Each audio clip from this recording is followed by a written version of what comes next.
Beberapa waktu belakangan ini, nama pedangdut Persik tengah menjadi sorotan publik. Selain perseteruan dengan Nikita Mirzani, wanita yang akrab disapa DP itu juga dituding sebagai pelakor atau perebut suami orang lain. Permasalahan bermula saat seorang TikToker Momsterlik alias Stella Peggy menyentil seorang penyanyi dangdut yang pernah jadi selingkuhan mantan suaminya. Tudingan itu mengarah kepada Dewi lantaran Momsterlik menyebut pedangdut itu sedang dibully satu Indonesia. Kebetulan DP pun belakangan ramai dikritik perkara pelafalan lirik lagu Garam dan Madu. Tak terima dengan berbagai tudingan yang ada, DP melalui media sosialnya dengan tegas membantah bahwa dirinya bukanlah pelakor. Ia bahkan mengaku tidak mengenal Momsterlik dan suaminya, apalagi saling berkomunikasi satu sama lain. Udah ya, gue bilang ya, yang nanya-nanya Ani atau Gundik yang dulu pernah selingkuh sama mantan gue, udah mantan pula lagi. Itu tahun 2008 ya. Ya udah gue jawab nih, bener penyanyi dangdut ya. Dan gue nggak mau dibilang pansos karena nih cewek rada-rada begini gitu ya. Jadi ntar sampai ke kupingnya dia ntar malah jadi panjang gitu. Emang kebetulan banget sih penyanyi dangdut ini lagi dibully satu Indonesia ya. Ups. Jadi biarin aja dia ngejalanin karmanya. Kan katanya payback is sweet and karma is a bitch. Hey Gundi, hey pelakor katanya. Bingung dong aku guys, kok aku tiba-tiba dikatain kayak gitu hanya gara-gara seorang wanita yang mengontenin yang katanya penyanyi dangdut yang lagi viral, yang katanya dibully seluruh Indonesia, katanya bilang kayak gitu. Tiba-tiba di situ walaupun dia tidak menyebutkan nama, ada beberapa komentar langsung Dewi Persik ya, dan perempuan itu langsung like gitu. Jadi seolah-olah itu tertuju untuk saya. Itu asumsi akhirnya beredar seperti itu. Tapi perlu digarisbawahi di sini ya, dan perlu diluruskan. Diam itu memang emas, tapi klarifikasi itu penting. Karena saya membangun karir ini 22 tahun, hampir 23. Pagi, siang, malam kepala aku jadiin kaki. Ya, kata-kata Gundi, kata-kata pelakor itu kan sangat sensitif sekali ya. Dan satu hal yang perlu pemirsa tahu atau teman-teman tahu, bahwa aku tidak kenal sama perempuan ini. Ya, boro-boro dia mau nelpon saya. Saya kenal sama dia aja enggak gitu loh. Dan saya nggak tahu perempuan ini siapa dan istrinya siapa gitu loh. Diam itu emang emas. Klarifikasi itu penting. Saya berkarir selama 20 tahun, bodoh amat. Lu mau 30 tahun ke 50, 100 tahun gue gak peduli. Dan berita fitnah harus diluruskan. Sekarang balik lagi ke zaman sekarang, 2025. Kenapa? Udah jalan Tuhan, gak sengaja. Pada saat itu si Buldut ditanya, nah kebetulan si artis ini kegoreng gitu, ya kan? Nah terus dia jadi kelihatan gak cerdasnya karena kok dia bilang nggak kenal, kok dia bilang nggak pernah telepon-teleponan. Ya itu juga, kita juga nggak minta diakuin kalau kita kenal sama dia gitu. Tapi yang pasti realitinya kita pernah ngobrol gitu. Bahkan dia sempet telepon-teleponan gitu, pura-pura kalau misalnya si mantan suami aku tuh lagi nggak di dia gitu, dia langsung tuh yang kayak nanya-nanya, Kak Stella lagi apa gitu, kayak gitu-gitulah pokoknya, bla bla bla, small talk gitu. Terus akhirnya dia kegoreng, dia ngeblunder, dan dia akhirnya buka aibnya sendiri.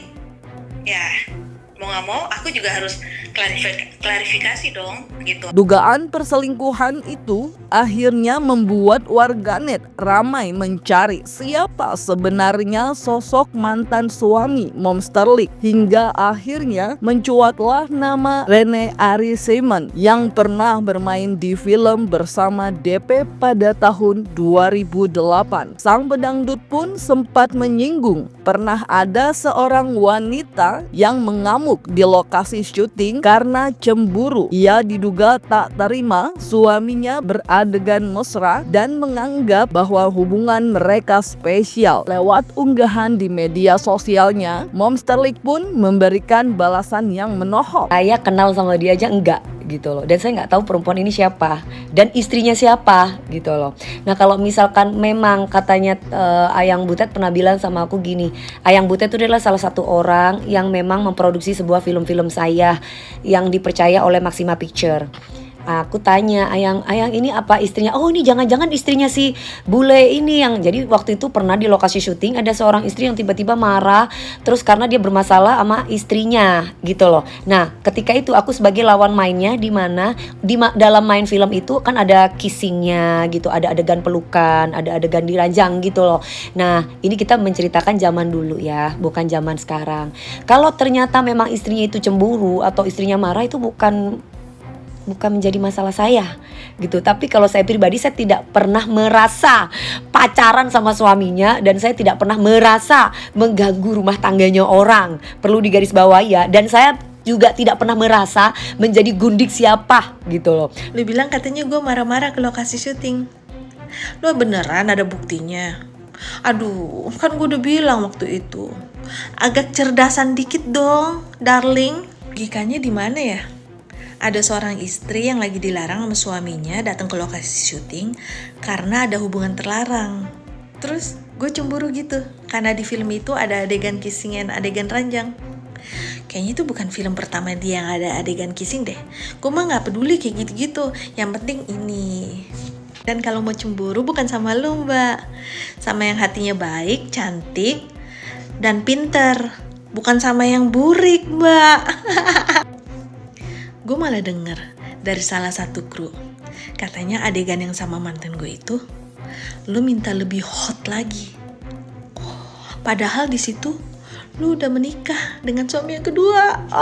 Gitu, apa yang dia sebutin, aku marah-marah ke lokasi. Sekarang intinya gimana caranya aku ke lokasi? Aku punya anak 2 kecil-kecil, ya, dan aku tuh orangnya nyantai banget, percaya banget. Lagian kalau memang dari dulu emang si mantan suami ini emang dari dulu emang udah kacau, tapi aku tetap karena mau mempertahankan punya anak 2 ini, jadi aku mau gitu sampai hancur, apalagi perkawinan Katolik, ya. Merasa tudingan yang mengarah kepada dirinya semakin parah, Dewi Persik merasa perlu untuk memberikan klarifikasi. Ia pun menegaskan tidak mungkin dirinya menjadi seorang gundik karena sejak tahun 2008 karirnya di dunia entertainment sedang berada di atas. Di sisi lain, meski tidak menyebutkan nama, namun Monster League mengaku ia sempat bertanya langsung, bahkan kerap memancing si pedangdut terkait perselingkuhan dengan mantan suaminya. Nah kalau memang saya pernah menjadi gundik suaminya katanya, misalkan, hey, emang suami kamu sekaya apa sih? Perasaan aku ketika itu tahun 2008 aku udah jadi bintang loh. Dan aku keturunan alhamdulillah dari keluarga cukup. Jadi kalau gundik itu kan mohon maaf peliharaan tuh kan kesannya kan kayak aku dipelihara orang dan orang tersebut kaya raya gitu kan. Nah pertanyaannya saya tuh sudah jadi bintang loh. Dan mungkin aku gak orang yang dimaksud ini pemeran pendamping saya di film itu. Saya gak pernah punya hubungan apa-apa loh mbak, ya. Saya cuma memerankan peran saya di film saya secara profesional gitu. Jadi kamu gak boleh cemburu. Kalau misalkan kamu cemburu sama suami kamu, bukan berarti saya ngambil suami kamu. Ya kalau saya punya komitmen atau pacaran sama suami kamu, itu berarti tandanya di luar film. Lah kalau misalkan saya menjalankan adegan dalam film itu, bukan berarti saya pacaran sama suamimu. Besoknya atau kapannya gitu aku telepon, aku di situ udah jadi kayak, aku tuh benar-benar kayak sedih, pesimis, termasuk gimana ya, insecure jadinya. Wow, seorang diva gitu, yang katanya diva, terus mau sama suami, mantan suami aku, terus aku yang ngerasa kecil lah gitu kan ya. Aku langsung yang kayak bilang gini, kalau misalnya aku bilang ini Stella istrinya ini gitu. Terus dia bilang, oh iya kenapa? Dia suara dia, itu nomor telepon dia gitu. Terus dia langsung bilang, kenapa? Enggak, terus aku bilang, kamu ada hubungan apa sama suami aku? Aku bilang gitu. Enggak ada apa-apa, kita ini aja gini-gini ya, pokoknya kayak gitulah intinya, ya nggak mau ngaku gitu. Enggak, gini, kalau emang mau silakan gitu, tapi tolong jaga baik-baik aku bilang gitu. Ya udah, terus akhirnya jadi ya sering ini juga ya, dibilang sering juga enggak, tapi ya kalau si cowoknya ada di sana ya nggak mungkin dong dia telepon gitu. Kalau si cowoknya lagi di rumah ya dia tantrum gitu. Karena aku juga pancing juga bahwa karena aku kepancing juga ya pada saat di tengah-tengah hubungan itu, memang hubungannya nggak lama kok. Aku kepancing, terus aku suka kayak mancing gini, oh ya kita habis liburan gitu ke Anyer pada saat itu sama keluarga segala macam. Terus aku spill bahwa ya kita berhubungan lagi kok, kita nggak kenapa-kenapa gitu, oke aja gitu. Aku mau tahu gitu. Terus ya itu ada penonton yang tahu, ada netizen yang tahu tuh, dia tahu persis banget 2008 summer, kira-kira kayak Juni atau Mei gitu, aku lupa deh kira-kira gitu. Pokoknya hubungannya bener-bener berhubungan parah banget itu, kalau nggak salah Agustus itu dia udah stop. Namun yang tidak kalah mengejutkan, menurut pengakuan mantan suaminya, si pedangdut diduga kerap menggunakan hal-hal mistis. Ia bahkan sampai ketakutan dan membuang barang-barang pemberian dari si pelakor saking khawatir dan takutnya. Lebih lanjut, Momsterlik juga menyinggung urusan ranjang karena saat itu si pedangdut juga sudah memiliki suami dari pernikahan keduanya. Dan aku nemuin di mobil aku, di bawahnya itu ada kotak makan. Dan aku tanya, dari siapa? Dari dia ya? Oh berarti dia udah duduk ya di bangku ini yang biasa aku duduk. Mobil biasa banget, Mbak. Gitu. Nah terus ya udah aku nemu, terus begitu dia juga sempat bilang, ya dia sempat ngaku bahwa aku titisan darahnya itu. Darahnya Nyi Roro Kidul mestinya anggun dong, pinter dong, baik dong. Nggak kayak gitu. Kayaknya mungkin ada yang ngerem juga kali ya. Mungkin karena ada yang bilang juga, ya lu salah pada saat itu, mungkin ya. Ya lu salah pada saat itu, laki orang diambil, udah tahu udah gini. Agus itu ulang tahunnya si ini mantan. Terus di situ dia udah nggak ada hubungan, katanya. Terus menurut si cowok ini ngaku, dan baju-baju yang dari si hadiah-hadiah dari si itu yang dari Bali pun udah dibuang sama mantan karena aku sempat gini, kenapa dibuang, sayang tahu gitu kan. Terus katanya enggak buang, dia penuh dengan ilmu hitam lah, magic kayak gitu. Kayak terus dia nggak mau anak-anaknya kenapa-kenapa, kata si mantan. Tapi dia bilang katanya kalau habis disuntik itu dia langsung kayak ngantuk atau apa gitu, nggak ngerti, kayak langsung kayak bukan nggak sadar sih, kayak ngantuk kali ya. Jadi mungkin buat alibi juga gitu. Terus dia jadi melakukan lagi. Kadang-kadang aku nanya kan, lo masih ngelakuin lagi, lo masih gini lagi, lo masih tidur sama dia gini-gini. Dan ya pada saat itu aku sempat kena herpes yang pertama. Karena kan pada saat itu dia sedang menikah dengan suami yang kedua, dirahasiakan gitu. Jadi kan mau nggak mau kan hubungan ranjang kan jadi nyambung semua ya ini.